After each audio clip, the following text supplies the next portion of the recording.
Tanpa Engkau Tuhan kami tidak mampu melakukan apapun.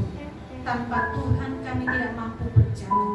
Namun kami percaya dan kami meyakini bahwa ketika kami bersama dengan Tuhan, kami akan mendapatkan kekuasaan yang baru. Kami mampu melewati hari-hari yang sulit. Terima kasih Bapak, terima kasih. Dan saat ini kami umat-Mu di tempat ini, khususnya jemaat yang ada di Bakaduan, bersehati untuk mendengarkan kebenaran firman-Mu. Kiranya Engkau yang menolong memimpin kami ketika kami mendengarkan kebenaran firman-Mu, sehingga firman yang kami dengar pada pagi hari ini kami boleh pahami, kami boleh mengerti, bahkan kami boleh lakukan dalam hidup kami hari lepas hari. Segala hal yang ingin mengganggu konsentrasi kami ketika kami mendengarkan kebenaran firman-Mu, kami usir, kami tolak patahkan dalam nama Tuhan Yesus. Biarlah kuasa Roh Tuhan yang menguasai hidup kami dan ruangan ini. Engkau perlengkapi hamba-Mu dengan hikmat yang daripada Tuhan, sehingga hamba-Mu hanya menyampaikan isi hati Tuhan saja. Terima kasih Bapak, terima kasih. Kami sungguh bersyukur di hadapan Tuhan. Dan pagi hari ini Tuhan, kami menyerahkan ke dalam tangan-Mu kasih-Mu pemberitaan firman ini dari awal hingga akhirnya. Dan kami juga berdoa sekali lagi buat hamba-Mu yang sedang pelayanan di GGP Kelapa Gading pada saat ini. Kiranya Engkau juga memberkati, sehingga firman yang disampaikan memberkati jemaat yang dilayani. Terima kasih. Inilah pemberitaan firman Tuhan pada pagi hari ini. Kami serahkan ke dalam tangan Tuhan. Dalam nama Tuhan Yesus kami berdoa dan bersyukur. Haleluya. Amin. Jemaat Tuhan sampai silakan duduk kembali. Shalom. Shalom. Shalom. Puji nama Tuhan, kita semua bersuka cita hari ini. Amin. Amin. Ya, hari ini Pak Gembala bersama dengan keluarga tidak bersama dengan kita karena sedang pelayanan di GGP Kelapa Gading. Ya, kita berdoa terus supaya pelayanan Gembala kita boleh berjalan dengan baik. Karena jamnya sama, ya, jam 7 juga. Ya, mungkin tadi berangkat subuh-subuh kali ya. Ya, jadi kita berdoa supaya semuanya bisa berjalan dengan baik. Ya, di bulan Agustus ini merupakan bulan yang sungguh memberikan sukacita yang luar biasa dalam hidup kita. Kenapa? Karena bulan Agustus adalah bulan kemerdekaan. Dan di bulan Agustus itu juga banyak jemaat yang ulang tahun. Ya, siap-siap kita hari Selasa di rumah Ibu Simanjuntak. Ya, kita bersyukur banyak jemaat Tuhan yang berulang tahun di bulan Agustus. Anak-anak saya juga 2, semua laki-laki lahir di bulan Agustus. Ya, saat itu Hana komplain sama saya, kenapa saya berbeda lahirnya? Harusnya juga bulan Agustus. Kenapa abang sama dede lahirnya Agustus? Saya bilang kita tidak bisa atur, itulah semua sudah diatur oleh Tuhan. Ya, jadi kita semua bersyukur ya, itu semua berkat Tuhan dalam hidup kita. Kalau tema kita pada bulan ini berbicara tentang kesatuan dalam persekutuan, ya, mungkin sih sudah dibahas oleh Pak Gembala. Bagaimana sih kesatuan itu? Kenapa kita membutuhkan sebuah kesatuan dalam persekutuan yang ada? Ya, mari kita baca dulu dalam Alkitab kita ya, baru nanti kita bahas di Efesus pasal 4 ayat 1 sampai 7. Efesus pasal 4 ayat 1 sampai ayatnya yang ke-7. Nanti kita akan baca secara silih berganti. Efesus 4 ayat 1 sampai ayatnya yang ke-7. Saya akan memulai. Kesatuan jemaat dan karunia yang berbeda-beda. Sebab itu aku menasihatkan kamu, aku orang yang dipenjarakan karena Tuhan, supaya hidupmu sebagai orang-orang yang telah dipanggil berpadanan dengan panggilan itu.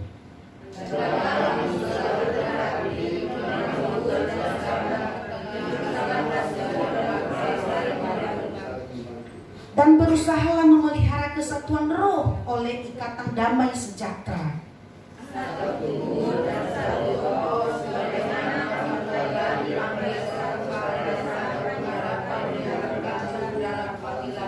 Satu Tuhan, satu iman, satu baptisan.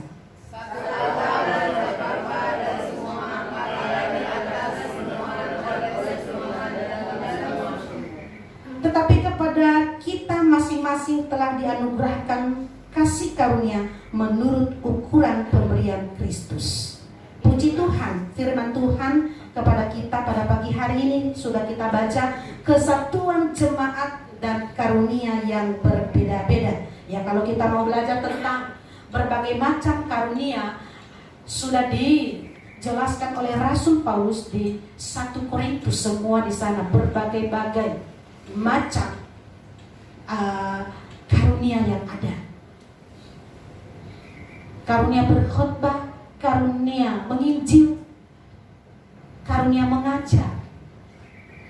Ya, semua sudah dijelaskan oleh Rasul Paulus di dalam suratnya yang ada di Korintus. Saat ini juga surat ini ditulis oleh Rasul Paulus sendiri. Ya. Kalau judulnya di sini adalah kesatuan jemaat dan kasih karunia yang berbeda-beda. Ya, kalau kita mau melihat di pasal sebelumnya, ya, rahasia panggilan orang-orang bukan Yahudi, di pasal 2 dipersatukan di dalam Kristus. Nah, ternyata ada sebuah gejolak yang terjadi di dalam jemaat yang ada di Efesus. Mereka membedakan, kami dari ini, kami dari ini. Rasul Paulus mau menegaskan, mau menasehati jemaat yang ada di Efesus supaya bersatu, jangan sampai terpecah belah, supaya bersatu. Di dalam satu persekutuan, di dalam perkumpulan kita, di gereja kita ini tidak ada yang sama. Kita semua memiliki latar belakang yang berbeda, latar belakang keluarga yang berbeda, budayanya yang berbeda, logatnya yang berbeda juga. Kita semua dikumpulkan di bakat dua. Kita memiliki karakter yang berbeda. Ini yang terjadi di jemaat yang ada di Efesus. Mereka juga memiliki hal demikian. Ada orang yang Yahudi, ada yang non-Yahudi, ada yang disunat, ada yang tidak disunat. Tetapi Rasul Paulus mau mengatakan, jangan sampai hal itu membuat perpecahan di dalam persekutuan itu. Engkau harus bersatu. Makanya Rasul Paulus menyampaikan di pasal yang keempat, bagaimana caranya supaya jemaat itu bersatu. Bagaimana cara memelihara kesatuan dalam persekutuan. Karena kita memiliki latar belakang yang berbeda-beda. Rasul Paulus menegaskan, walaupun semuanya berbeda, namun satu hal yang kita perhatikan, kita berasal dari satu Bapa, satu Roh, yaitu Roh Yesus Kristus. Amin. Kita satu dalam Tuhan. Boleh kita berbeda-beda. Apakah dalam satu persekutuan tidak boleh menyampaikan pendapat? Boleh. Apakah hanya pendapat orang tertentu aja yang boleh? Tidak. Kita bebas menyampaikan setiap pendapat kita. Tetapi jangan sampai perbedaan pendapat itu membuat kita tercerai-berai. Saya dengan Pak Ano juga memiliki sifat, karakter yang berbeda. Kalau saya mau cepat-cepat. Kalau Pak Ano itu maunya santai. Saya greget. Bagaimana? Kita maunya cepat-cepat, yang satunya lambat. Ya, ini butuh. Ya, nanti saya sampaikan, saya jelasin di poin-poinnya. Ya. Tetapi dalam perbedaan itu harus selalu kita mencari yang sama, supaya tidak berantem setiap hari. Mengapa pelangi itu warnanya banyak? Nah, warna-warni kan? Jadi indah. Ternyata dalam satu perbedaan itu membuat indah suasana. Coba kalau sama semua warna pelangi, nggak ada warnanya, itu bukan pelangi. Nah, semuanya merah, nggak ada kan? Merah, kuning, hijau. Di langit yang biru. Tidak semua. Coba kalau wajah kita sama semua kan? Nggak sederhana kan, sama. Ya. Jadi di dalam semua perbedaan yang ada, kita semua jadi indah. Sungguh indah. Siapa yang suka makan gado-gado di sini? Nah, gado-gado banyak bumbunya kan? Coba kalau nggak ada bumbu. Ada. Nah, enak kan? Jadi dalam setiap perbedaan bumbu itu, itulah yang memberi rasa enak itu. Jadi di setiap perbedaan kita di tempat ini, itulah yang membuat rasa itu semakin baik, semakin mantap, kata Ibu Yati. Ya.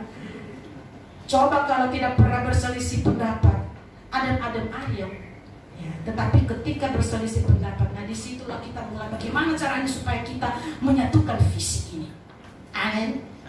Nah, apa yang harus kita miliki supaya kesatuan dalam persekutuan ini terpelihara? Rasul Paulus sudah menyampaikan hal ini, tetapi saya hanya mau mengulang kembali ya yang sudah disampaikan oleh Rasul Paulus kepada jemaat yang ada di Efesus dan kita jemaat yang ada di Baka 2 saat ini. Bagaimana caranya supaya kesatuan itu tetap terpelihara? Hal yang pertama, rendah hati. Apa itu rendah hati? Lawan rendah hati adalah sombong. Kalau kita mau baca di dalam Amsal 16 ayat 18, kecongkakan mendahului kehancuran dan tinggi hati mendahului kejatuhan. Nah, lawan daripada rendah hati adalah kesombongan. Kesombongan itulah yang mendahului kehancuran bagi kita itu semua. Hal yang pertama yang harus kita jaga supaya tetap bersatu, kita harus rendah hati. Rendah hati artinya mengenali dengan penuh syukur kebergantungan kita kepada Allah. Kita harus kenali diri kita bahwa kita ini adalah orang yang lemah. Kita harus bergantung sepenuhnya kepada Yesus. Saya sudah catat semua ya. Rendah hati artinya memahami bahwa kita membutuhkan Tuhan. Tanpa Tuhan kita tidak mampu melakukan apa-apa. Ya, apa sih ciri-ciri daripada orang yang rendah hati? Ciri-ciri orang yang rendah hati. Pertama, ada 5 ciri-ciri yang rendah hati. Terus mau belajar. Ya. Orang yang rendah hati terus mau belajar firman Tuhan, mau mendengar ketika diajar. Tidak merasa hebat, tetapi mau belajar sehingga mampu. Itulah orang yang rendah hati. Saya juga ya, kami ada beberapa di TK itu, saya juga belajar dengan mereka bagaimana ya bikin ini. Mereka canggih, oh iya ternyata kita harus download aplikasi ini. Saya coba tanya kepada teman-teman saya yang ada di TK, bagaimana ya? Oh punya mereka itu, flyer mereka itu cakep-cakep. Oh, harus download ini. Oh, di download. Dan ketika kita bikin flyer buat anak TK, jadi cakep deh warnanya. Dan tidak berbayar, jadi kita bisa pilih gambar-gambar yang banyak. Karena saya masuk dalam komunitas guru, jadi saya masuk di situ, akhirnya kita bebas bayar. Soalnya kalau kita ini kita berbayar dengan gambar-gambar yang bagus. Ya, jadi kita bisa pilih mana gambar yang kita sukai. Jadi kita bikin flyer supaya menarik. Ya jadi gitu, kita harus rendah hati, mau terus belajar. Jangan sampai kita ngomong, aduh saya udah pintar, udah hebat, tidak mau belajar. Itulah ciri orang yang sombong ya. Orang rendah hati mau terus belajar. Amin. Amin. Amin. Kedua, ciri yang orang yang rendah hati mau mendengarkan orang lain. Nah, ciri yang kedua, orang yang rendah hati mau mendengarkan orang lain. Dalam satu persekutuan, kita juga harus mendengar pendapat orang lain. Terkadang dalam satu persekutuan, kita mempertahankan apa yang menjadi pendapat kita, walaupun itu tidak semuanya bisa diaplikasikan di dalamnya. Kita bisa jalani di dalamnya. Tidak mau mendengar. Kalau tidak mendengar, ini ciri-ciri orang sombong. Tetapi kalau mau mendengar adalah ciri-ciri orang yang rendah hati. Mau mendengar orang lain. Mau mendengar pendapat suami, mau mendengar pendapat istri. Bagaimana supaya keluarga itu bisa bahagia, bisa selalu sehati sepikir di dalamnya? Tentunya harus mendengar. Dengarkan dulu suaminya ngomong apa, dengarkan dulu istrinya ngomong apa, baru kita pecahkan bareng-bareng. Jangan karena saya mencari uang, saya juga yang handle semua di keluarga ini, jadi disuka-suka aku lah, uang aku, gaji aku, gitu kan? Itu tidak boleh. Makanya nanti sering terjadi pertengkaran yang hebat. Biarin saja sampai tetangga pada datang. Ada apa, Bu? Ini dia nih. Dia tidak mendengar pendapat saya. Mentang-mentang dia yang cari uang, akhirnya pendapat saya nggak didengar. Adakah yang seperti itu di rumah? Tidak ada kan? Karena rata-rata kita semua anak muda ya. Tidak ada ya. Jadi kalau seandainya ada, jangan sampai hal itu terjadi. Di gereja kita juga seperti itu. Siapapun kita, mau gembalanya, mau siap para majelis jemaat Tuhan, kita juga harus mendengar pendapat orang. Jangan sampai kita hanya mau menyampaikan pendapat kita, tetapi pendapat orang kita abaikan. Amin. Ya. Hal yang berikutnya, ini baru yang kedua.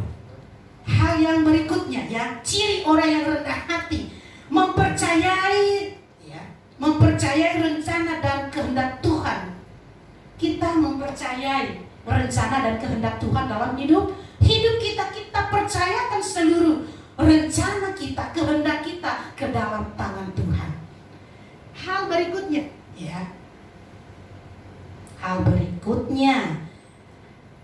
kita mau mengakui bahwa Tuhan selalu campur tangan dalam setiap perencanaan kita.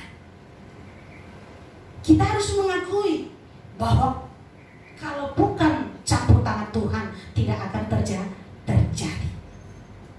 Berikutnya, kita mengakui pemeliharaan Tuhan dalam hidup kita. Amin. Itulah ciri orang yang rendah hati. Ketika kita membangun di tempat ini, kita juga akui bahwa semua proposal yang terjawab, semua janji iman yang sudah kita beri, itu semua karena campur tangan Tuhan. Amin. Bukan karena fasih lidah kita, bukan karena kita memang pintar ngomong kepada orang lain, bukan. Tetapi karena ada campur tangan Tuhan bekerja, sehingga ketika kita menyampaikan hal kepada orang lain, Tuhan menggerakkan hati orang tersebut. Jangan sampai kita, saya mau proposal banyak loh. Nih punya aku kan yang banyak. Mana nih punya kamu? Gitu. Jangan sombong. Itu semua karena Tuhan. Kalau bukan Tuhan yang menggerakkan hati setiap anak Tuhan menerima proposal, mereka tidak akan beri. Tetapi karena ada campur tangan Tuhan. Amin. Itu hal yang pertama. Bagaimana caranya supaya kesatuan itu tetap terpelihara? Hal yang kedua, tadi pertama rendah hati, kedua lemah lembut. Ya, lemah lembut. Lemah lembut di sini bukan berarti lemah. Ya, lemah lembut, lemah gemulai. Halo, bukan seperti itu. Bukan lemah gemulai,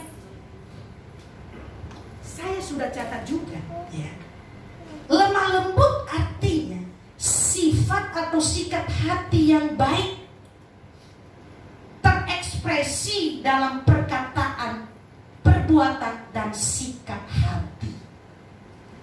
Ya. Memiliki perasaan yang baik, tidak keras hati, tidak mengeraskan hati, itu namanya lemah lembut. Beda yang suka lemah gemulai badannya kalau lewat. Beda, itu beda.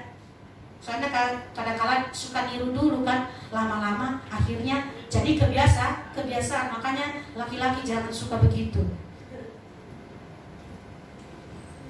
Memang sih pertama kita ketawa, akhirnya lama-lama menjadi kebiasaan. Saat itu juga waktu Ana suka begitu, saya langsung marah dia. Kami itu laki-laki, jangan lemah gemulai. Halo. Jangan. Saya nanti menjadi kebiasaan. Sesuatu yang kita lakukan secara terus-menerus akan menjadi kebiasaan yang susah kita hilangkan.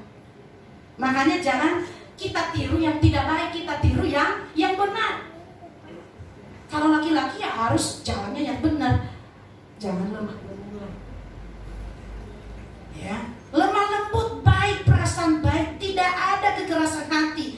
Sifat sikap hati yang baik yang terekspresi dalam perkataan dan perbuatan dan sikap hati. Lemah lembut, mampu mengendalikan diri, ya, di saat situasi yang tidak memungkinkan. Mampu menguasai diri ketika sedang bergejolak, mampu mengendalikan emosi yang meledak, itu namanya lemah lembut. Ya. Ciri-ciri orang yang lemah lembut, nggak apa-apa lama hari ini kan. Takutnya jemaat Tuhan, ibu hari ini cepat-cepat.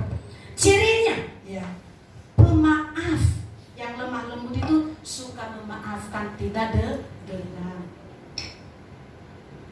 Berikutnya, tidak mudah marah. Inilah ciri yang orang yang lemah lembut. Tidak mudah terprovokasi dengan hal-hal yang tidak baik. Kalau sudah dikompori di sini langsung meledak. Ya. Baru dengar, belum tentu itu utuh itu omongan.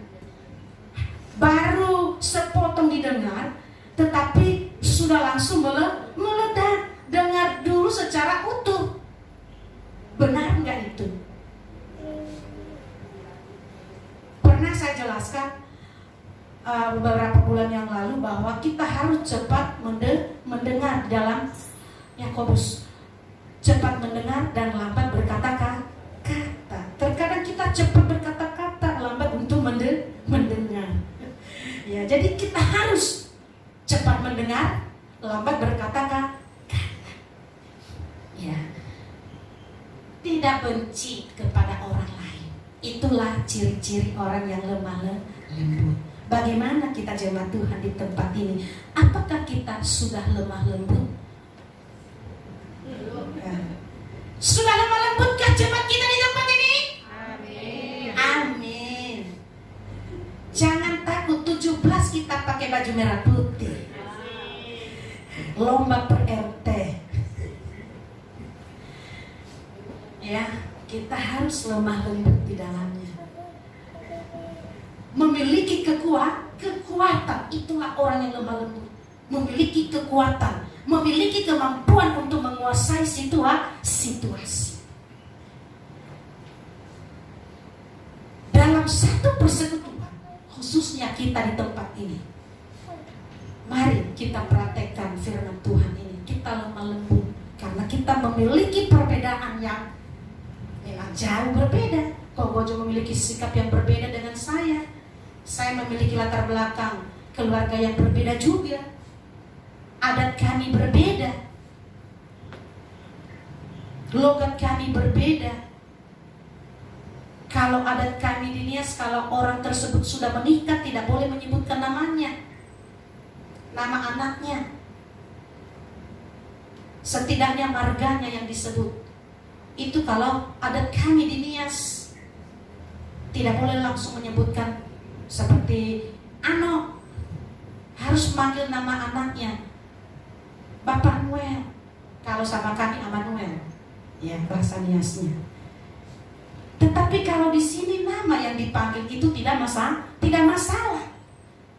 Kalau sama kami di Nias pasti masalah. Itu nggak sopan banget, itu orang nggak menghargai. Itulah yang setiap perbedaan itu harus jangan kita bawa-bawa. Itu memang kalau kita pulang ke Nias ya kita terapkan itu, jangan menyebut nama orang sembarangan. Ketika saya juga sampai di Jakarta tahun 2000, saya kaget, langsung aja nama orang dipanggil. Oh ternyata begini, baru saya tahu. Jadi kita tidak bisa memaksa satu adat kita kepada orang lain. Kita harus mampu membaur di dalamnya supaya tidak tercerai-berai. Amin. Amin. Amin. Amin. Iya, lemah lembut. Hal yang berikutnya, ya, bagaimana supaya tetap terpelihara kesatuan dalam persekutuan itu. Hal yang berikutnya, ya, sabar. Ternyata ibu-ibu semua dibutuhkan satu kesabaran. Ya. Orang sedikit lagi saya ulang, yang untuk yang lemah lembut tadi mendapatkan warisan, ya. Kalau kita baca di Matius, berbahagialah orang yang lemah lembut karena merekalah yang mewarisi bumi. Ternyata ada berkat bagi orang yang lemah lembut mewarisi bumi. Diberkati oleh Tuhan, ya, diberkati semua ladang-ladangnya. Sehingga ketika nanam cabai langsung banyak, diberkati. Makanya mulai sekarang kita belajar lemah lembut, ya.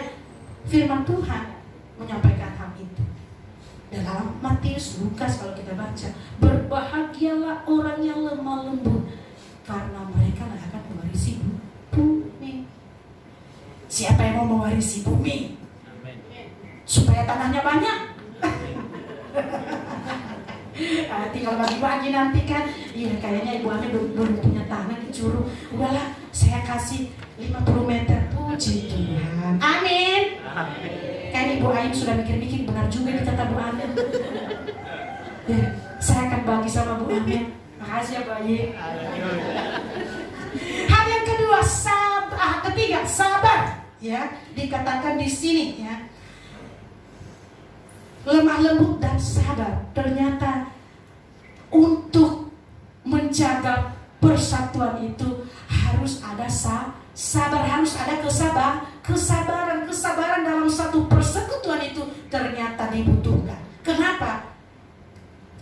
Karena kalau tidak ada kesabaran di dalamnya, maka persekutuan itu akan tercerai-berai, akan runtuh. Kenapa? Dia lihat sikapnya, ini dia ternyata begini orangnya, udah tonjok aja dia. Udah ditonjok, dia udah langsung pergi. Tidak sabar menghadapi sikap. Ini berbicara kesabaran ini berbicara tentang sikap kita, bagaimana menghadapi orang. Aduh, sikapnya begini amatnya. Tuhan, terus dah buat anak ini. Sabar. Orang yang sabar adalah orang yang memiliki semangat. Kalau tidak sabar, tidak akan mampu melakukannya. Tetapi orang yang sabar, dia memiliki semangat juang. Ya. Saya tidak mau menyerah. Amin. Tidak mau menyerah. Itulah sabar. Sabar ini berbicara tentang satu proses yang hendak dicapai. Kalau kita mau mencapai sesuatu, kita kudu sabar. Kalau kita mau mendapatkan hasil buahnya yang baik, dibutuhkan kesabaran. Jangan kita tanam hari ini, besok kita udah panen. Tidak ada yang seperti itu.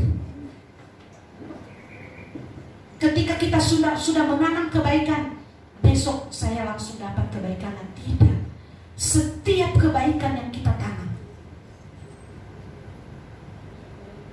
kita akan mendapatkan hasilnya. 1-2 tahun apa sampai 5 tahun, Tuhan berkat.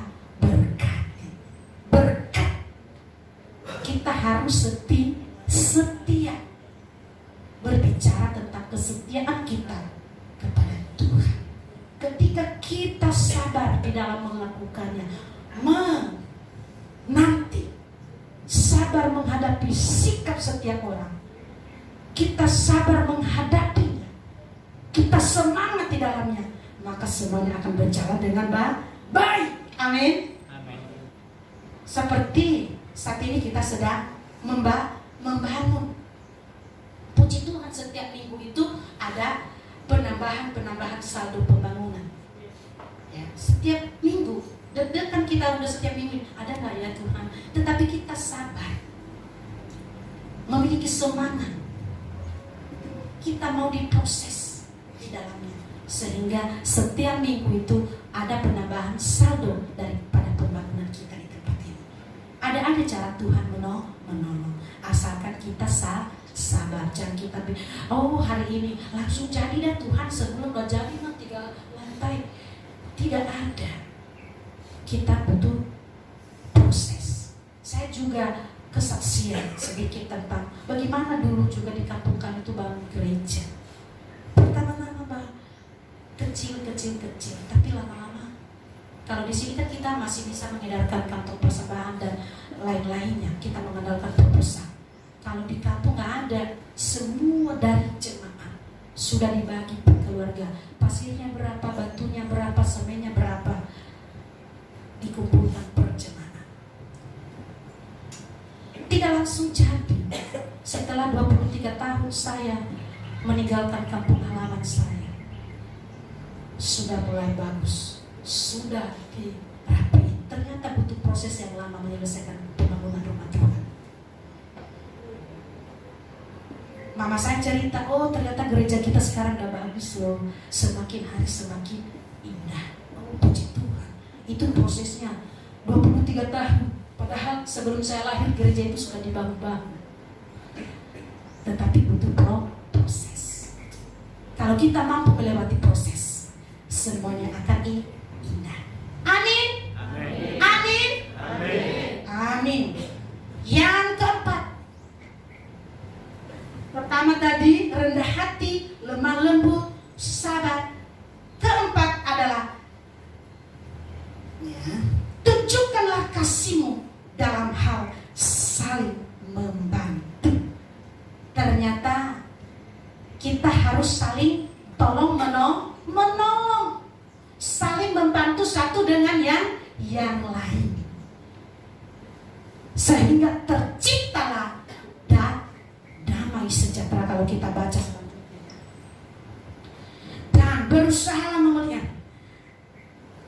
dan berusaha memelihara kesatuan roh oleh ikatan damai sejahtera. Kalau kita lakukan itu, ada dalam hidup kita sebagai anak-anak Tuhan, keempat hal ini, kita tetap terjaga kesatuannya di dalam Tuhan, tetap terjaga persekutuan kita, persatuan kita di bakat Tuhan. Amin. Apa yang harus kita lakukan? Pertama tadi rendah hati, kedua lemah lembut, ketiga sabar, 4